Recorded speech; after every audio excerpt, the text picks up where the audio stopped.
বন্ধুত্বের সুযোগে বিশ্বাস অর্জন করে প্রতারণার অভিযোগ। পুলিশ হেফাজতে চক্রের মূল পাণ্ডা সহ ৩ জন। যাদবপুরের বাসিন্দা গার্গী গুহ ঠাকুরতার একটি বুটিক রয়েছে গড়িয়াহাটে। গার্গীর দাবি, বুটিকে প্রায়ই আসতো তার এক বান্ধবীর স্বামী শুভাশিস সেনগুপ্ত। মহিলার অভিযোগ, জুতোর বাক্স তৈরির ব্যবসায় বিনিয়োগের নাম করে ৮০ লক্ষ টাকা হাতিয়ে নিয়েছে শুভাশিস। প্রথমে তো আমাকে ২-৩টে ট্রানজাকশনে টাকা দিতেই হয়নি, তারপরে একটা ১,২০,০০০ বক্সের অর্ডার আসে। এরকম করে প্রথম দিকে প্রায় ২৫,৮০,০০০ টাকা আমি দিলাম। আরও বক্সের অর্ডার আসতে থাকে, তখন আমি টাকা পয়সা অ্যারেঞ্জ করা সম্ভব নয়।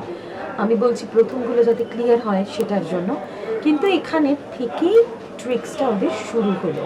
প্রত্যেকবারই ভাবছি এবার আমি অবশ্যই টাকা পেয়ে যাবো।